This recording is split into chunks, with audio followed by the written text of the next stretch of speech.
guys, welcome back to the channel. I am at my favorite spot in the room. If you've not seen what this is, check out one of the previous videos. This is what Karishma and Ivanka made. The Harley Davidson wall has gone and we have a new wall with personalized paintings from Karishma and Ivanka. So again, I'm very proud of this wall and I'm proud of the work that they've done. So another gloomy day. I was just thinking, what video to do for you guys. Again, wet and beautiful at the same time, but nothing worth going out for. So I decided to stay home, work, and also said let's make a video and talk about a few things. So some of my biker friends were asking, Ryan, what do you wear like gloves for winter? Now I've got these Global Vision heated gloves. They are basically batteries in the zipper here. If you see, there's a battery in this zipper and you take it out and charge it. There's a button, so the gloves get so hot it's like wearing an oven toaster on your hands. But this was very helpful with the Harley Davidson because my Harley Davidson didn't have the heated grips. Now these are really huge. And I don't know, in December when I ride, maybe I'll have to wear these even though the BMW has those heated grips. But for now, the BMW heated grips are great. So, by the way, this is what I charge those gloves with. So, it has like a phone charger which you charge the gloves. And now because of the BMW having heated grips, I just wear these Climb snowmobile gloves. So, I can share the name or whatever, but these are, what are they called? Windstopper. So these are thick winter gloves that are from Climb, and Climb, as you know, is expensive, but they are the best brand for jackets, for pants, for gloves. I don't have any Climb jacket, but maybe in the future. But the gloves are what I use, which are very beautiful for winter, fall kind of riding. So check them out. They are snowmobile gloves. So they're not really good for protection, but they are awesome for winter riding. Something else that I use for winter riding are these neck warmers or buffs. Okay, the company name is called Buff itself, and if you see there, that's the company name. It's called Buff, B-U-F-F, and these are merino wool riding neck warmers. You can wear them under your helmet. They are basically, okay, I'm going to do it for you. You can wear it like this.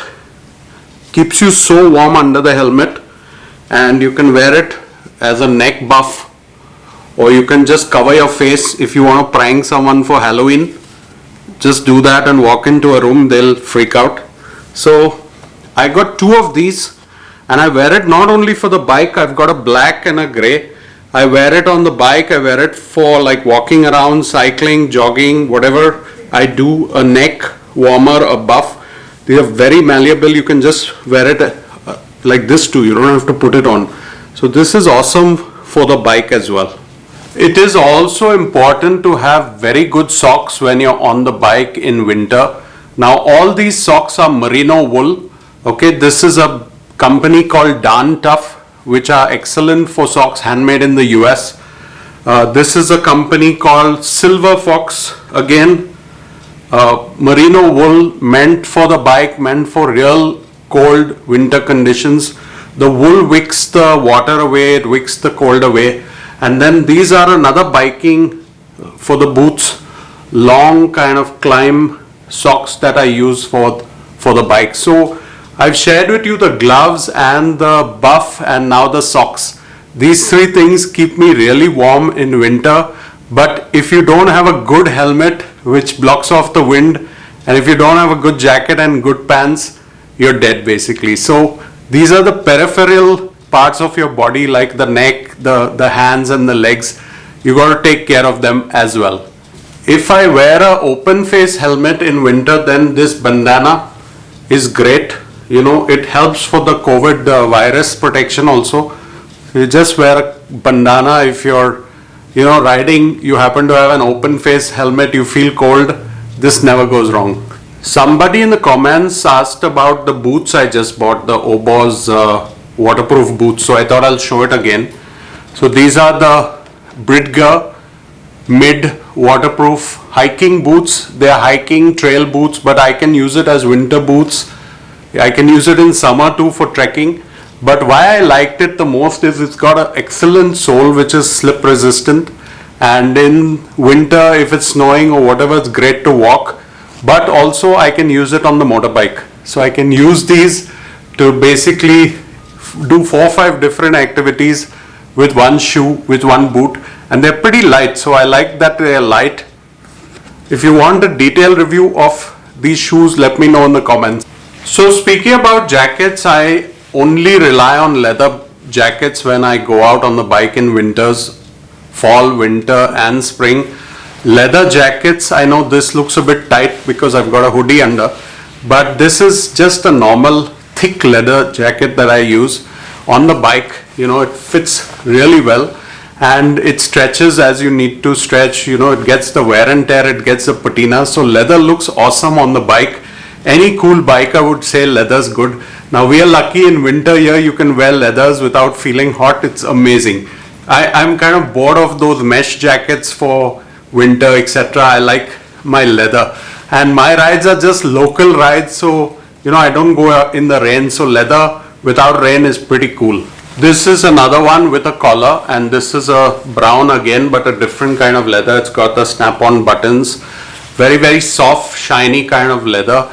So I like to ride with leather jackets on and make sure that you know you protect your body by wearing 2-3 layers. So I wear like a base layer, then I wear a t-shirt, and then I put on the leather jacket. So guys, I talked about shoes, socks, jackets, the neck warmer. I've talked about, you know, basically everything you need to ride safely in winter. Now 2-3 other points I wanted to talk about, and it's, you know, more for new bikers in winter. If you're not used to riding in winter, my suggestion would be avoid it. You know, the roads are wet, the snow's on the ground. If it's raining, the roads are slippery. And at the end of the day, it's cold. So you won't see many bikers riding in winter. If you're doing it, you have to be extra precautious because cars assume that the cyclists and bikers are off the road. They only expect cycles and bikes on the road in July, August and the summer months. So in winter, if you're riding, you're pretty much a lone ranger. You may be just on your own. The most important thing is your mask. So now this winter, we're going to have the mask, and I know the neck buff that I showed you also can be used as a mask. And I've been watching a lot of Sadhguru videos, so I thought, let me wear my hat for the video and to close the video. Thanks guys for joining. Oh yeah, let me stand near the famous wall. Thanks for joining this video. Hope you like it. You know, my wife doesn't watch these videos, so I can pretty much do anything stupid. She's not going to say anything later. So thanks for joining. Hope you like the video. Please like, share, subscribe. Let me know in the comments what you use for different climate change, how you change your wardrobe, how you change your clothes for riding bikes, how does it differ from season to season. In the US there are 4 seasons, so we have to keep changing. We have to be creative in what we use. So that's it from today's vlog. Thanks for joining. Hope you have a lovely rest of the week. Take care. Bye.